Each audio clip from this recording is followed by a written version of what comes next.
musicians and cool things and stuff. It's the Harley and Josh Show.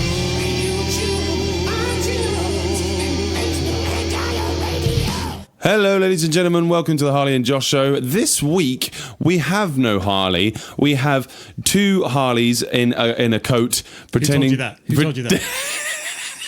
Standing on each other's shoulders, pretending to be Rich Webb. Yes, he's great.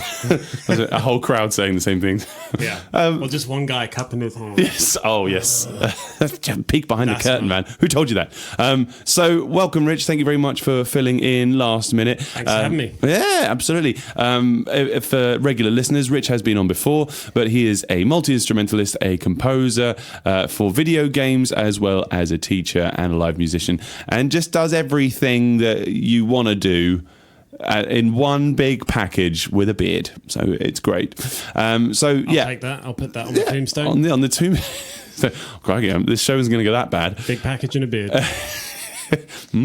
So we've got some music by Stretch Soul Gang, a bit of Impilo and KYANOS, and we're going to be talking about news about Ipswich Sound City. They've got a music industry kind of panel discussion going on all day here at Punch Studios. That's on the 4th of October. We're going to be talking about what is going to be talked about and what kind of needs to be talked about, and we're also going to be discussing your suggestion for what we talk about, Rich. What did you call it? Rapid skill acquisition. That was it. I just put fast learning. Fast learning. Rapid skill acquisition. So like this whole the first 100 days kind of thing. Yep. Is that the right title for the book? So the book was called The First 20 Hours. First 20 hours, that's it. Yeah, so I sort of overcompensated there, didn't I? But yeah, we can jump into that. Do you want to jump into that now? We'll do it in a bit. What I would really like to know, Rich, is really kind of about last week. You know what I mean? What'd you do? Yeah, what do you do musically during the week, I had a little bit of a chill one. I've actually got myself a new little residence, a studio. Yes. And I've been just kitting it out. I've been getting the branding everywhere, Nice. making sure everything's kind of, I don't know, just like a well-oiled machine. Yes. So... You oiled the room. Oiling everything. Good. Yeah, broke a bunch of guitars. Moisturised. Covered them in oil. Just, oh no, I'd use 10W40s. Yeah, whoops. Yeah, nice. Yeah, so have you basically transferred everything musical that you have in your house into this one space that you can use? Yeah, I had a sort of a home studio set up that was relatively good, but it just needed somewhere where it could kind of break out into a bigger space. Yeah. And also I found that like if I don't separate my work and play hours and my work and play spaces, they both kind of cross over into each other and both become rubbish. So I don't relax when I'm supposed to be relaxing. I'm always slightly thinking of something I'm supposed to be doing. Yeah. And when I'm working, I'm always slightly distracted by fun things like video games or food. Or yeah, yeah, true, yeah. So this gives me that perfect separation. I get up in the morning and go and sort of put on my figurative tie. And Yes. Obviously not going to wear a tie. I'm a musician. So I'm going to go down to the studio and I'll work my hours there, and then I come home and then I'm just, daddy/husband when I get home. Yeah. It's nice. Yeah, that is really great, because there is a problem nowadays where people are finding it very difficult to just sort of separate those two things. The fact that we do have a supercomputer in our pockets telling us exactly what we need to be replying to at all times. It's also that kind of thing of having office hours. I think it's a great thing as a musician to be able to do that. Yeah. Just be able to say, right, I am in the office between 9 and 5. If you need contact from me, that's a normal time to talk to someone.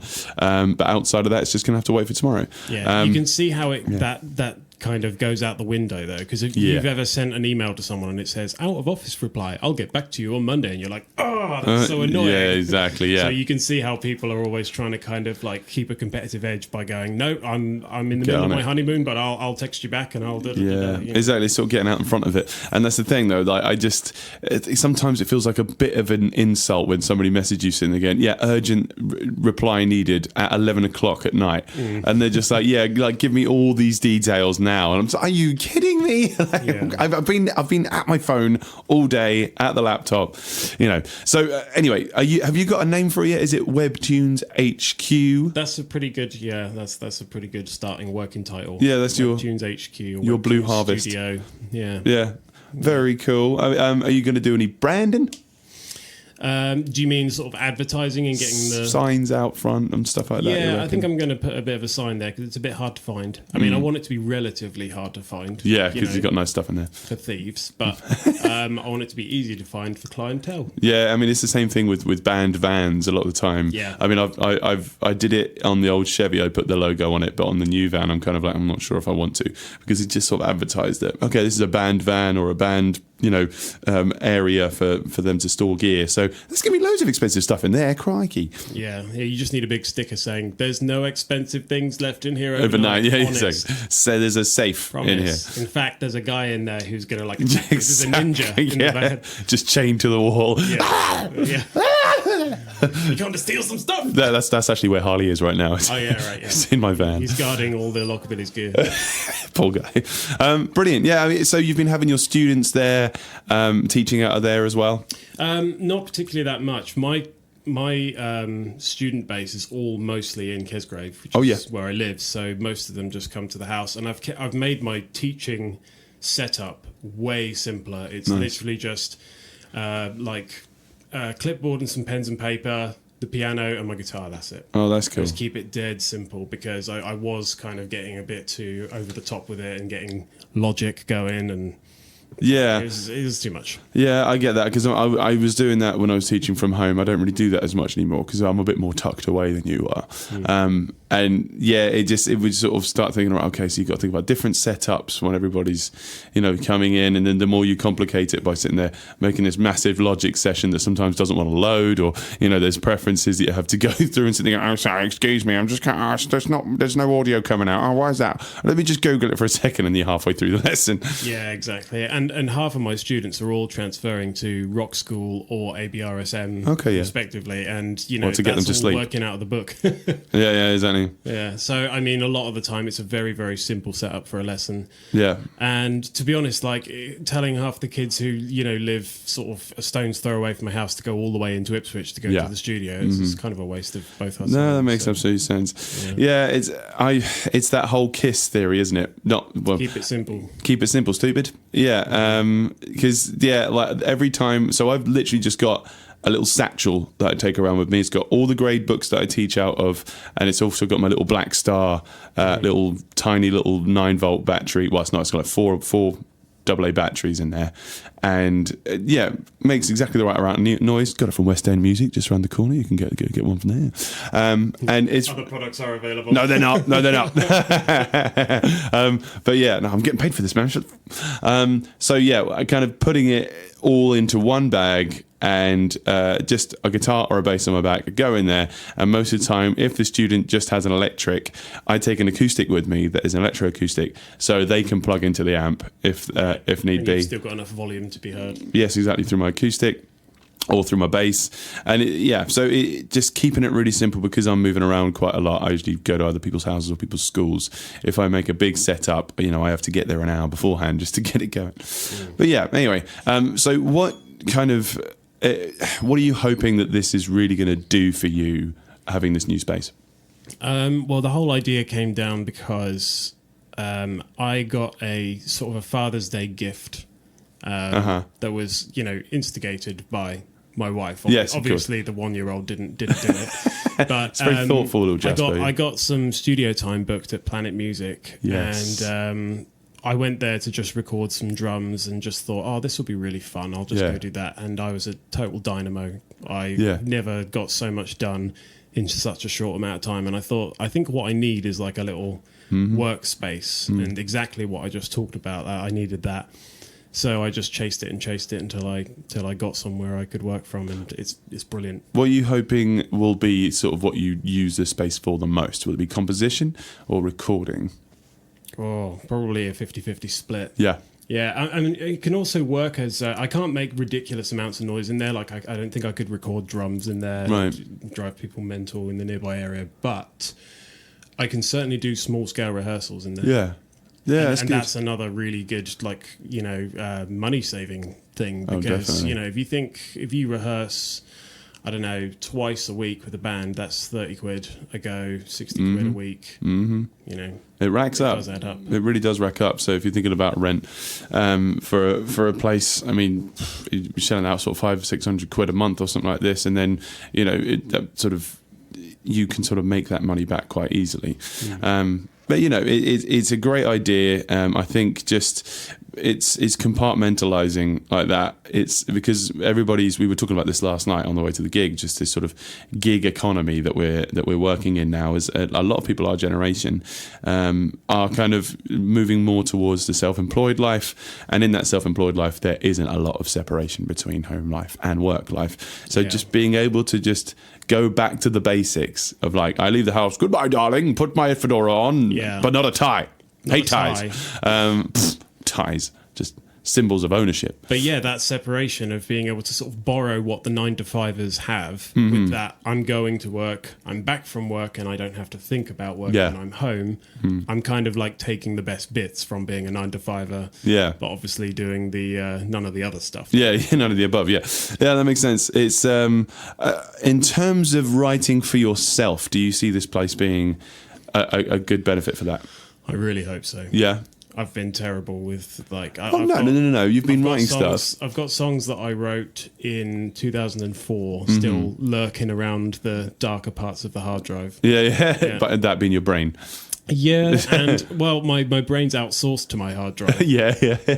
Cloud-based. So that my brain doesn't have to think as hard. Serve me, server. Space. Yeah, exactly. Yeah, you see me defragging. Put his head in a trash bin. It's just shaking about. I completely understand that. I mean, I'm the same. I've got sort of ideas, lyrical ideas that have just been knocking about for years, and I just didn't do anything with them. But yeah, I think having this sort of either dedicated time or space to do these kind of things is the best thing you can do. I mean, I don't really have a dedicated space for doing it. I'll just sit on my bed with the ukulele going, oh, that's quite good, isn't it? Well, I've had this this idea recently, and I don't think I've actually mentioned this to you yet, but I'd love to sort of make a small vacation time every year to just write and to just do some writing. And then, so let's say, for example, you go on a 1-week holiday once a year. Well, my new version of a holiday is being able to have, I don't know, a week without having to work, where I can just write some music, and then maybe have another week to just record whatever I got down. And if you did that once a year, if I'd been doing that for the last 5 years, I'd have 5 albums just sitting there, whether they were like amazing pieces of art or not. It would be something to be proud of. Yeah, true. I mean, you wouldn't get a holiday that time, so you'd have no breaks. Well, it would kind of feel like a holiday to me, because it's what kind of excites my brain and makes me feel good anyway. Yeah, that's true. I mean, if it's kind of a release, and that's kind of a lot of the time what you want to do when you're going on activities, holidays, climbings and things, you're trying to release some tension. So if you've got brain tension, releasing the dolphins. Releasing what? The endorphins. Sorry. Oh, endorphins. Yeah, of course. the shaped like ends. The endorphins. They can kill me. Well, they're all trapped up inside. You got to release them. Remember? Yeah, of course. Like Echo the duck. Like Free Willy. Yeah. That film has completely changed. It's conceptual. It's not actually not a real whale. Just another sort of brief thing. I've been trying to ask Harley every single week. So, what was your favourite musical thing you did last week?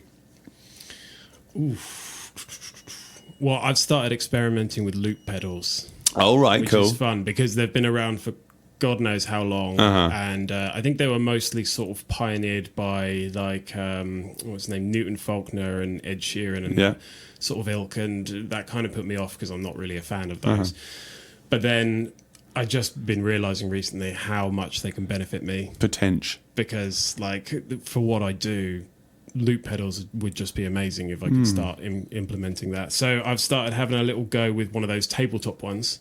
Okay, yeah. You know, the one that's like 5 channels, the Boss one. Nice. Just having a right old time with it. They're great, and I had a little jam with myself doing, I think it was the Knight Rider theme tune. And making loads of like little layers to it. And I was just like having the best time, just like, you know, that Bill Bailey bit where he's just like, down in a minute, mum. Fired up. Yeah, very nice. You went all Busta Rhymes on it. And then yesterday we did a gig. We did. It was really... That was a very big surprisingly surprise. great, wasn't it? Yeah, I'll talk about a bit more about that in a bit, I think. One more question. What was the best thing that you learnt last week that you would like to pass on to our listeners? Oh, that's a great question. I know. I know I thought of it. What did I learn? I think it's one of the things I've been sort of slowly learning over the last month, not really just the last week. But Fine. I'm gonna Parameters. butcher your question. I take the rump of it. Is basically about, we did actually mention this as well last night, about trying not to compromise on your initial idea. So anything I have been writing recently, I've been doing very well in the last 2 or 3 weeks, I'd say, in stopping myself going, oh, well, that sounds a bit kind of out there and a bit weird. I should probably rein it in a bit, you know. Right. I need to go full weird. Full weird. Yeah. There we go. There's Rich's advice for this week. Go full weird. Go full weird. Speaking of weird, here are some of our mates in Pilo. This is Due Time. Enjoy it. Have a good night. Yay! That is Due Time by Impilo. That is available on all the things that you can find online. Love that tune. If you do love that tune, like Rich does, give them a like, give them a review on their Facebook page. Why not? And they are playing this weekend with Stretch Soul Gang. I'll tell you where when you stick around for the gig list later on, and we'll play some Stretch Soul Gang as well. So I'm going to talk to you about some things. What did I do? I'm going to tell you. I had my first real week back in school. Yeah, you're back already. I'm not back till this week. Nice. So you've had a little bit of like a cool down, calm before the storm. That's what it felt like the week before last for me. I was just like, okay, planning time, making sure I know what I'm actually going to be teaching these kids, because I got some new ones because my year 6s left. I missed them already. And they all come to me. That's why. Yeah, exactly. Yeah, I'm teaching year 7. Yeah, and but yeah, so we've got that kind of new starters kind of figuring out what they want and why they want to take guitar or bass or ukulele. So yeah, going back into Moorland and Rendlesham, got some new students in Rendlesham as well, which is quite nice. And it's just so strange that you get back into a place, and we were talking about this, we were like a little bit apprehensive about it at first, because you're like, I've been away for so long doing this, I'm not sure if I'm going to be up to sort of having a run it, sort of hit the ground running kind of thing. But yeah, like as soon as you start, it's fine. Yeah, you're just sort of like, oh, this is everything's exactly the same. So yeah, I had that. I've been doing a bit more writing. I'm trying to do it every day now. Just doing at least some sort of small snippet of a song, or do a full song, or do a sort of a chord or riff idea that I'll put into Logic. It's just the annoying thing of just when you don't have enough space, you're constantly having to go back and forward from the garage trying to find which instrument you need. You're like, no, I need my bazooki today. no, my banjo's in there. No, that's the bazooka. Yeah, because it's Frankie, why do we keep these in the same place? This one doesn't even have strings. So yeah, that's been really nice. I wrote, my favourite kind of story that I've been writing about this week was one I was boring Rich with last night. We were writing it for our band, Rich and I, the Buccaneers, about Black Shuck. So a lot of people listening in, if you are from East Anglia, you know about Black Shuck, the devil dog. He's not sounds like a hip-hop artist. The way that I talk about him, crikey. But yeah, he's supposed to be this sort of demon dog, and in the 1500s there was a great storm in East Anglia, and all the people in Blytheborough ran to the church, and allegedly what happened was the church doors burst open in a clap of thunder, and in this 7-foot dog just runs in, kills 2 people and brings the whole church down, and then leaves 2 great black scratches down the door, which they call the devil's fingerprints, and you can steal them. He eats them when you say he kills them. I don't think so. No, So just for sport then. yeah, Or does he like shank them? He's just a douche. It's like yo. But yeah, so that was sort of my favorite sort of local story of mine. You can still see those sort of black handprints on the door in the church in Blytheborough today. But so I've been writing about that in a sort of a dirgy pirate song from the perspective of one of the people that gets killed in the church, just to sort of add a bit of a storytelling side to things, because I really enjoy writing songs about historical things, because you actually are simplifying it for yourself. You've got points that you need to hit, you've got a narrative, you've got a timeline, and you do have a kind of an intro, middle and end. Do you have any references of other artists that do that you've been looking at recently? The Pogues and Flogging Molly. Because one that might be worth looking into, if you can handle all the progness, is Rush. Oh, they great! They do a lot of that. Like this method you're using of like finding a real story and sort of getting your head around it and then imagining it from a different angle and making that sort of the aim of your song is like half of Rush's back catalogue. Is it the album 2112? It's a concept album, isn't it? And it's amazing with these sort of finding music from Rush's tapes and stuff like this. Yeah, but yeah, things like that. I've been doing that with the Lockabilly's writing concept stuff. So it's been really great to write songs, not in the same way that I've done before, where I'm just sort of like, I've got a general point and a vibe, and that will get across if it does, But now it's like, no, we have points that we have to hit, and by the end of it, it's got something that people can research afterwards if they want to. So yeah, that's been quite fun. We had a book launch actually. Well, I didn't write a book. Sophie Green, local Suffolk author who works for Suffolk Libraries, she has released a sequel to Popkin and Stubbs, her sort of noir detective book that's kind of based in the supernatural. So it's kind of like this detective who has a ghost helper, but it's all based in this place. It's basically Gotham. She was saying she's a massive Batman fan, so I was like, we are going to be friends. So yeah, we played at Waterstones, courtesy of Meg Burrows, our mate, for her book launch, and it was a really nice little thing. I saw a little picture of you and Murray posing with, was it your favourite books? Favourite books from the sci-fi. So Murray chose Do Androids Dream of Electric Sheep? It's like the precursor to Blade Runner, or at least the inspiration. Yes, for it. Exactly. It was. What was your one? I didn't recognise it. Flowers for Algernon. Quick side reference, in Brooklyn Nine-Nine, in the first episode, where says that one of these pictures is a dumpster, one of them is your locker. Which one is which? But he gets a mouse out of his desktop, and he goes, oh, Algernon! Algernon is a mouse, and they're basically doing sort of tests on him to try and see if they can improve his intelligence. It works, so they try it on humans, but then they find out the mouse is starting to go back to normal again, so they know this person that they've increased his intelligence is going to go back to normal. And it's a diary, basically from his perspective, sort of getting smarter, and you can see his writing getting better and then suddenly regressing. And then it is absolutely amazing, and it's heartbreaking. If you ever get a chance to read it, it's incredible. Daniel Keyes. I will check that out. Yeah, it's my favourite book. So yeah, that was great. It was nice. So the book launch was really fun. I used my Gretsch Rancher, which has got a little Fidelitron humbucker pickup in it. So it's an acoustic, which you can also plug in. Used my little Black Star amp as a little busking amp. And Murray went acoustic, and it was a really nice, simple setup. Really nice people there that did not expect there to be live music. So that's a nice little bonus. Yeah, I imagine it's probably sounded quite nice in there, actually. Yeah, very dead. Yeah, the bookshop is really good for acoustics, I imagine.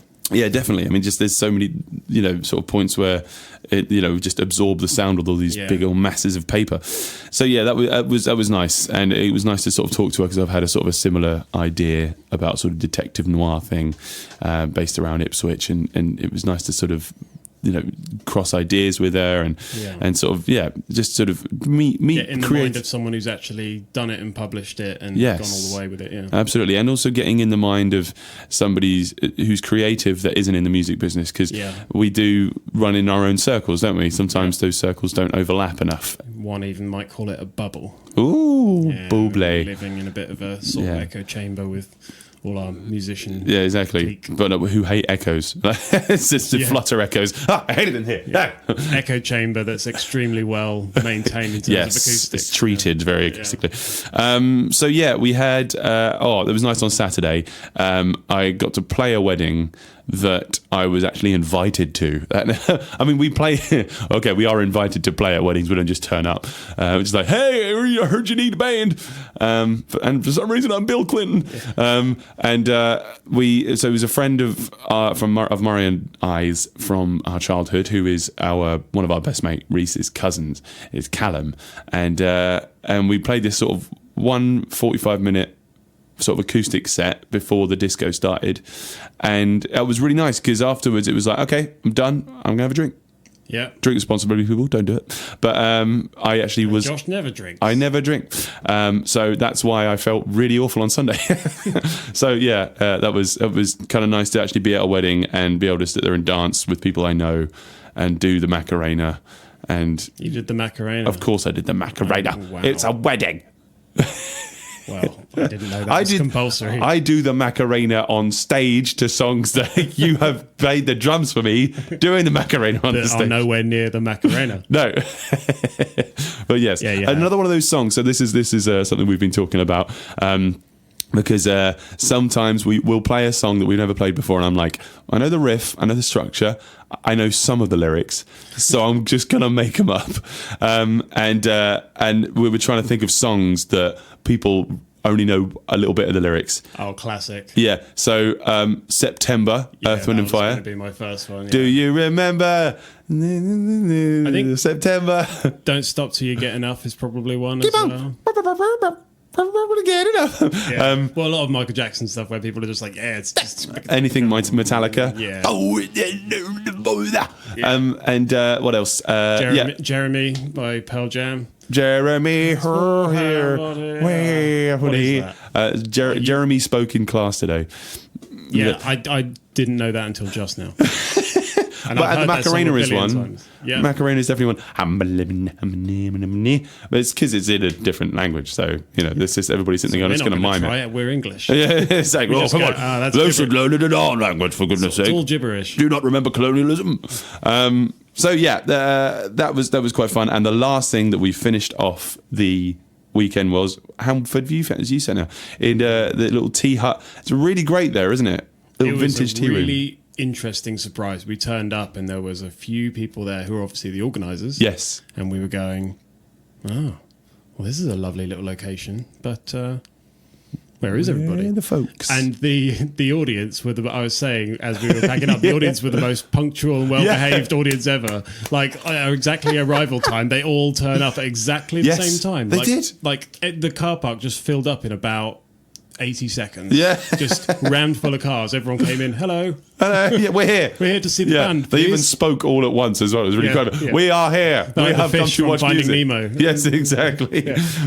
And the second we finished and packed up, they were like, bye, we're going. See ya. Yeah, that was amazing. So organised. They were a really lovely crowd. They bought merch, which was very much appreciated. Yeah, they really enjoyed just coming up and speaking to us. Yeah. In the chat as well. But they also run not the crowd, the guys at Hamford View Centre, Chris and Tony, and so they run the Get Known Be Heard service, which is like government funded for young bands to get a video and a professional recording. So if you are in a young band and you want something done just with people, a team behind it that can promote it and do a polished job of it, check out Get Known Be Heard and it'll be great. Well, their whole shtick was to basically get you moved to the next level. Like however good you are, they want to put you on like one step above. Yes. That was like their MO. That was it. And they had a really great studio and it just looked out across Hamford, this beautiful countryside, and you can see it was like we were singing at Felixstowe. It was weird, wasn't it? It was like I came from there. Anyway, right, so let's play some music. This is one we haven't played on the show before. This is by a band KYANOS. They're playing locally this weekend. Stick around for the gig list to find out. This is their most recent single called Egypt. Check it out. I got it off Bandcamp.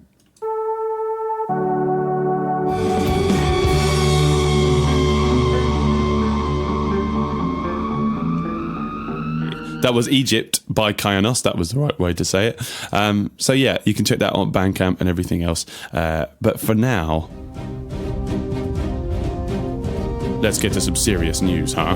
Serious things. Music professionals who have worked with U2 and Foo Fighters lined up for Sound City Ipswich talks. This is the news that Sound City in Ipswich will be taking place on October 4th. We've talked about this on the show before. The great thing about it is not only just live music happening, which is great in lots of different venues, they are also having music industry professionals coming in to do talks. So that's just a little bit of background on the festival. There's more than 20 bands performing across 4 stages. Bands will be performing at the Corn Exchange, the Manor Ballroom and the Smokehouse during the festival, while BBC Introducing is hosting a free stage on the Corn Hill. So where we played... Is that the same staging? The same? I don't know, guys? Actually. I would expect so. Yeah. Because they work with the council quite a lot. Yeah. And there'll also be a conference and other workshops. The festival aims to highlight Ipswich's music scene, promote local talent, and encourage bands to visit the town on their tours, which has been needed for quite a while. This week, the panel's guest speakers and debates have just been announced. I got this news from the East Anglian Daily Times from our mate Jason Noble, good old boy, for the conference element of the event. So I've got a little breakdown of the events of the talks. Right, so hit me. I won't. It's not good for the radio. So from 12 till 12:45. Venus and local music scene. So it's a panel on the importance of the local music scene featuring independent promoters George E. Cox and Amy Ragg, Adrian Cook from Arts Council England, Norwich Arts Centre manager Pasco Kelvin, Chloe Ward from Independent Venue Week, and Music Venue Trust founder Mark David. So that'll be quite good for anybody that's interested on how local venues just are the lifeblood of the music industry. Absolutely. 1 till 1:45, how to release music and get paid. There's a good one. There's a good one. So it's PRS for Music and PPL offer advice to DIY songwriters, bands and labels on how to get paid for music and different streams for releasing music. Because there are so many different ways to get an income now from music. You can diversify all you like, but they're often very small chunks, aren't they? Yeah, and I've found... even after doing a really professional project for years and years, the amount that comes in from PPL and PRS is usually, it's kind of like a bit of a drip feed. Yeah, absolutely. Whereas, you just need one good sync up sometimes, and then, that becomes your main income stream. Just in case nobody knows what you're talking about, what's a good sync up? So a synchronization is where you get your music or your sounds synchronized up with a TV advert or a movie or a game trailer or something that's going to be seen by a lot of people, and then you usually get a royalty on it if you've come up with a good deal with them. Absolutely. I mean, it doesn't have to be the next Avengers movie. It could just be like an independent film on YouTube or something like this. Advert for a yogurt in Sweden. Yeah, absolutely. It can be anything. Absolutely anything. From anywhere. And it can get you some good money. So they might tell you about how to, very utilize that. At 1 o'clock, that'll be 1 o'clock on the 4th of October. 2 to 2:45, they've got In Conversation with Novelist. So he's Mercury Prize nominated grime artist who has played at Glastonbury. He's chatting to Angel. Good old Angel, Angel Joseph from BBC Introducing. She will be sort of going through his career with him. Which I think will be a good little window for younger artists, especially there is a good hip hop and grime scene around Ipswich, so hopefully some of those guys will turn out and see what he's talking about. 3 till 3:45, we got a guide to record labels, which could be an interesting one. Representatives from Ditto, Mute Records, Absolute and Alcopop Records discuss the differences between solo, independent and major labels and the pros and cons of each. Yeah, it's a very different thing nowadays, isn't it? So all of those guys coming are all representing the sort of indie label thing. That's interesting. Yeah, I think that would be. I mean, I think it's a good thing to say to people that this isn't a sort of an opportunity for you to go somewhere and talk to someone and maybe get signed, because there's a record label there. No, it's just like information gathering. Yeah, I mean, that's not to say that their ears aren't open to things now. They, when they're down here and talking to people. But this is really an idea of how to get in touch with record labels and try and win them around to you rather than trying to corner them at a conference. 4:45 4 until 4:45, we've got Adrian Bushby talk, the Grammy-winning engineer and producer who has worked with the likes of U2, Spice Girls, Foo Fighters, and Muse, gives a talk on his work. That's the last one of the talks, which that's all very important stuff, I think, that's being discussed. Yeah, so is he doing like a production workshop, or is it all kind of based on like sort of a PowerPointy kind of thing? Do you know? I reckon there'll probably be a mix of both. Yeah. I reckon. I don't think there's going to be any recording and then he'll show you how he did it. He'll probably, breaking down his process. Yeah. And hopefully he'll sort of talk about a bit of his career, about how he got to work with such big acts and different sort of back alleys that you can go down instead of sitting there, sending off an application to the Spice Girls. Yeah. I want to be your friend. So this is some words from Joe Bailey, the Mano Hey Mano, Mr. Big wig who runs the whole thing, runs the show. Sound City Ipswich event organizer. He says, we're really excited to be hosting a music industry conference as a part of the Sound City Ipswich Festival, and it shows that we need to have a sort of a double-edged sword to this.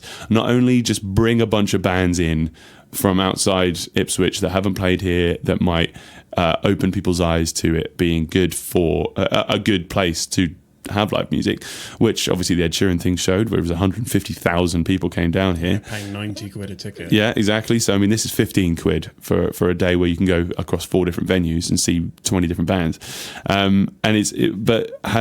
Sort of showcasing the opinions and the learned industry that we've got here around here, because they're not just sort of people from outside of Ipswich coming in and telling us how we're supposed to do it. There are people from Ipswich and Suffolk and the surrounding areas at these events and talking about how it works around here. So I think that'd be really useful. I think it's also going to be quite contingent on enough people showing up to make it seem worth it. I mean, if it turns out to sort of, only attract like a small amount of people, then it's unlikely that it'll happen again. Absolutely. So you've got to keep the momentum going. It's down to the punters, isn't it? You are surely right. Now let's think about this. Thing I found and thought about this morning. Jingle. Oh, Rich, tell me about fast learning. Oh, okay, right. Let's get into rapid skill acquisition. Rapid skill acquisition. So why should we know about rapid skill acquisition, Rouge?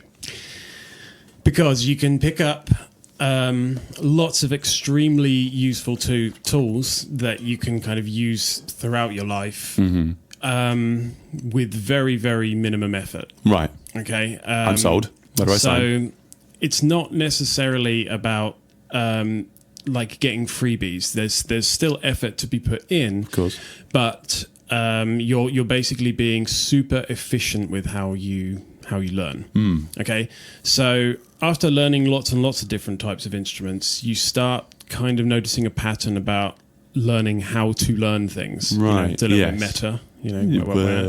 But what you do? So when you've got something like piano or drums down, you move on to another instrument and you go, okay, well, all the theory part of it and understanding chords and chord changes, well, I've got the hang of that. And you move to something else, and all the patterns start to kind of be able to help each other, and it snowballs. But the main interesting thing about speed learning new things is that the very beginning part of learning any new skill, you usually pick up a hell of a lot in the first bit. And then maybe when you've been doing it for about 10 years, you have to really, really work just to get that next level up. Anyone who's kind of familiar with computer games, you might notice you can level up after doing the most basic thing. And getting from level 1 to level 10 is a piece of cake, right? Yeah. But then making iron daggers on Skyrim, is it? But that might be the same amount of time just to get from 10 to 13 would have been the same amount as all that first bit. Right, yes. So imagine all your different skills that you're learning in life being like starting lots of new characters in this game, this hypothetical game, and getting everyone up to level 10. And let's say that level 10 is a very passable level. Right. Then you basically end up with a bunch of skills that you can use in everyday life, and you can get by with them. Right. So I've always got to the level of kind of competence with each of these skills, just being able to kind of get by with them, and then I usually move on to something else. But what it means is that like if I need to, dep for a gig or something, then I can pick it up. You can pick it up. But So- I've mostly been applying this just to musical instruments. That you can do this for anything. Yeah. So that's sort of the outcome of it, is getting yourself up to a good level where it's workable and that you can get hired for it and stuff like this. But how do you break that down, getting from level 0 to level 10 and in a short amount of time, like the first 20 hours book would sort of say? Yeah, so there's a couple of rules that I took from the book. It's a book called The First 20 Hours by a guy called Josh Kaufman. And Good name. He actually wrote. He's done a whole bunch of books. A lot more of his other books are very sort of self-helpy and then not really appealing to me. But this one really did, so I had a look into it. And he has kind of like a formula that he uses. But the things I took from it were, one, use naps wisely. Nappies, yes. Naps. Oh, right, sorry. So if you spend an hour grinding away at something, trying to learn something, maybe it's a new scale, maybe it's like trying to learn a bit of vocab for a new language, whatever it is. Once you feel like you've burnt out and you've used up your sort of energy for that little session of practice, take a little nap. How long? Because it doesn't matter. Anything over half an hour is great. Yeah. Because what's happening is those times where you've put like a USB drive into your computer and you drag and drop a file across and you watch it kind of going transferring. Yeah. That's exactly what your brain's doing, Sorting it. when you're asleep. And even just a quick nap will actually kind of move all that into your long-term memory. So it's absolutely essential that you sleep as much as you can. If you remember back to the day when I had to learn sax really quickly between, I think it was a Tuesday and a Saturday, I was very lucky to have some free time in the week. I learned how to play, I think it was Tequila or something. Yeah. I learned how to play the riff, went and took a nap. They did Peter Gunn, I think, didn't you? As Yeah, woke up and did something else, took a nap. And I did this for like the whole day. Yeah. And a load of it stuck. That's so great. Naps, super important. Yeah. There we go. Or just kind of, doing a chunk of the work that you want to do before you go to sleep is good as well. Yeah, that's true. That's a great idea. Another thing is... Point two. Compartmentalize all the skills that you need and turn them into sub-skills. Okay. So let's stick with the saxophone for now. For the saxophone, I needed to learn how to do the embouchure and the breathing. Right, yeah. And you need to be able to have the good coordination with the fingers. I was very lucky that I've been playing piano and Bass, guitar and all yeah. sorts of things as well. So that was quite easy to pick up. But embouchure and learning how to use a reed, I'd never done that before. That was Yeah. brand new. So to be able to be a good sax player, I was like, you need to be a good sort of reed player and a good sort of like, you need to have good dexterity in your Yeah. hands. So I thought, okay, those are two different sub-skills, so break those down. And you have to be relatively organized with this. I can imagine. I got hold of Ben Goebel and just said to him, look, what do I need to know to be able to smash a gig in like 4 days' time? Yeah. And he said, you need to basically know the chromatic scale of the whole saxophone, so every note you can reach in order. Yeah. And then, just pick out all the scales that you know anyway from that. Yeah. And then he said, you need to know like a couple of like, blues, because we were playing rockabilly and Yes. blues. You need to know like 4 or 5 notes of a pentatonic scale. So all of them, I guess. So Quartatonic but scale. even 3 notes, you can make a great solo out of 3 notes. Yes. You can add vibrato to things. You can do slides. You can you can kind of slide up to a note or slide down from a note. You can like repeat notes and do staccato or like held stuff. Like there's so much you can do with just 3 notes. There's a lot you can do with 1 note. Yeah. So Just do the bendy once in a while. so to get it all passable, I just said to Ben, like, what do I need to be able to do to be able to play sax? And he said, well, you need good embouchure, you need to have good control of your breath, and you need to have the scales memorized, and you need to know a couple of like patterns and like licks and riffs, as Licks and guitarists riffs, like to yeah. call them. But yeah, put all those things Motifs. together, and you've got you've got the grand skill of being able to play saxophone, and then you can break that down into small pieces of subset skills. Subset skills. Okay, that's a good one. I like that. Yeah, so we got napping, sub skills. So break it down into smaller skills. Absolutely. And then another really good thing to have is an achievable goal. And Okay. mine was perfect. It was be able to play sax for about, I only did it on about 5 songs or something, didn't I? Out of a whole Within set a week, of, it's good. But the point is that it was like, okay, be able to play, I think it was Tequila, Peter Gunn, and then I think I did just like a little weird sax solo in something in E and something in G, I think it was. Yeah, I think we did Rock and Robin or something like this. Yeah, so it was Rockin' Robin and it was Shake, Rattle and Roll. That's it, yeah. So and that's still really good E at and that G. So I just learned sort of the easier parts of a pentatonic scale in E and G. Learned the parts for Peter Gunn and for Tequila. Yeah.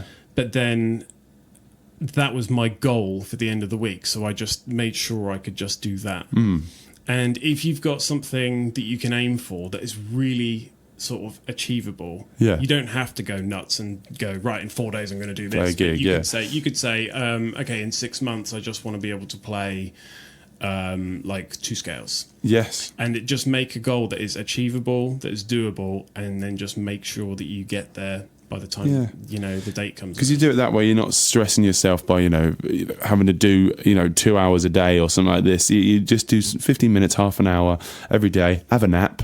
Yeah, exactly. You compartmentalize it, and then especially if you're setting yourself a date for that goal, you sit there and say, by this time I want to have this, and it really does help you to go, oh right, well that didn't work out, so I'm going to try something different next time, instead of just sort of randomly having a go. But anyway, thank you very much for that, Rich. That really does help, and it gives a lot of people direction for practice. So let's get to the gig list. Shouldn't it go da-ba-da-ba-da-da, gig list? No, because I took it from me being jingle. stupid live.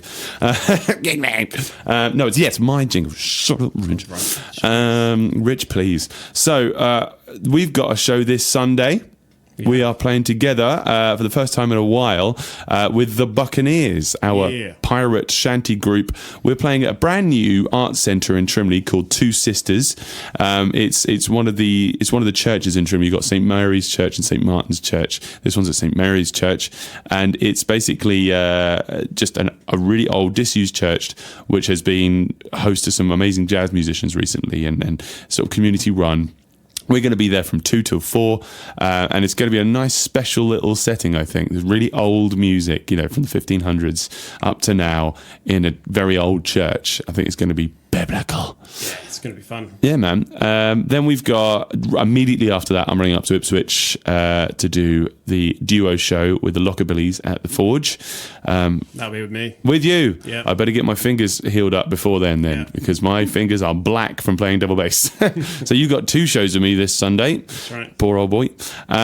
Thursday, this is off the Lockabillys and Buccaneers stuff. So Thursday the 19th at 7, we've got a big punk night. We've got Rash Decisions, the Domestics and the Incisions at the Smokehouse. They're sort of bands from all over the place, but the Domestics are local, so go Makes support sense. it. Exactly right. The Domestics. Yeah, good. Or they're just just drink Stella. Friday the 20th at 7 p.m. we got JJ Marsh playing at the Music Room. So the old Premier Pool Club. Oh wow. So they're still doing some stuff up there. JJ Marsh has played with a lot of people from Deep Purple, sort of Richie Blackmore and Rainbow and stuff like this. So yeah, he's quite a good player, and everybody else in his band is sort of top session musicians as well. So that'll be interesting to hear some stories as well. Friday and Saturday, the 20th and 21st, all day there is a beer festival going on, which is run by Hopsters, the amazing craft ale place in town on St Nicholas Street. They've got live music from Mark Morris and Lewis Floyd Henry. Lewis Floyd Henry is amazing. He's a busker, and he's just got a kick drum and he's got a Strat, and he plays like Hendrix, but it's just him by himself, and he's got these chord melody stuff. Fun. He's great. But they are raising money for IO Radio. Woo! So yeah, part of Ipswich Community Media. So that's going to be at the Corn Exchange. Nice one to Ed Barnes for putting that one on, and Steve-O. I hope you have a really great time. Friday the 20th, we've got Trash Kit at the Smokehouse. That's here, post-punk stuff from London. Saturday and Sunday, all day, we've got Art Eat Festival happening at the Ipswich waterfront. So it sounds like a typo. Art Eat? Art Eat. Art Eat. It's really hard to say it very quick and if you're slurring. Art Eat. What's that about then? Art Eat. It's sort of food from all over the world, from locally sourced to, again, all over the place. Chefs from near and far, but as well as great music from all over the place, including Tallulah Good Times. Oh, nice. She will be playing. Bessie Turner, I think, is playing. And I'm not sure, actually. No, Bessie Turner's playing Sound City. I'm being silly. I was researching that today as well. And Gel is definitely playing, though. And another amazing band from Norwich called Gali. They're great. We've played them on the show before. I just don't know how to pronounce the name. But after that, on the Saturday, the 21st at 7:30, we've got Stretch Soul Gang, Daniel Lee Harvey for the 5011 Art Eat After Party featuring Impilo at Cult. So yeah, that'll be nice to sort of finish the day off with when you've got a food baby and you're dancing around, let it slosh about while you're playing with some hip hop. On the Saturday 21st, Lady J, hello love, thanks for writing in with that one. She's going to be playing at 8:30 at the Castle Inn in Framlingham. She assures me there will be amazing storytelling, crowd percussion participation, say that fast, as well as a cherry bakewell competition. So I have no idea if that means you can eat it the fastest, or who can throw it the furthest, or if you are participating in the percussion, you can eat a pie. You can hit a pie. Oh, you tart. So Saturday, the 21st, that is Lady J. In Bury, St Edmunds, at the Hunter Club, we've got Kyanos, who we played earlier, Lemon Days, Badstone from Jamie and Craig from here, amazing people. Fuse and the Party Line are at the Hunter Club in Bury. And to finish off the week, if you do have some younger musicians that do not know where to start in terms of starting a band, good old Rob Lewis, neighbour to Web Tunes over here, is running Icebreakers at the Railway on Sunday at 2:30 p.m. So if you've just by yourself and you want to sing in front of people for the first time, that's great for you. And if you want to just meet people your age that you want to jam with, that's also great for you. But it's all under 18s stuff, so it's no judging. Yeah, no judging, just music. So yeah, well, before we go anywhere, I want to say get well soon, Lynn Beale. Thanks for listening in, mate. Hope we'll play something fun for you to listen to. This is going to be a Stretch Soul Gang tune. Before we play that, Rich, on air high five, please. Oh, that's a good sound. Satisfaction. Did that hurt the bass? No, it's fine. They just exploded on your hand. You've got a blood blister all over you. Yummy. So yeah, thank you, Rich, for filling in. If you're listening, yeah, man, it's always really interesting. You've got a great breadth of experience in the industry, and you're a font of knowledge. So if people do want to check his stuff out, you go to WebTunes. He's also a piano tuner. So if you do have an old piano in your house that needs doing, that you've been putting off for ages, talk to Rich. All right, this is Ain't Got No Money by Stretch Soul Gang. Thanks for listening, guys. Bye. Bye.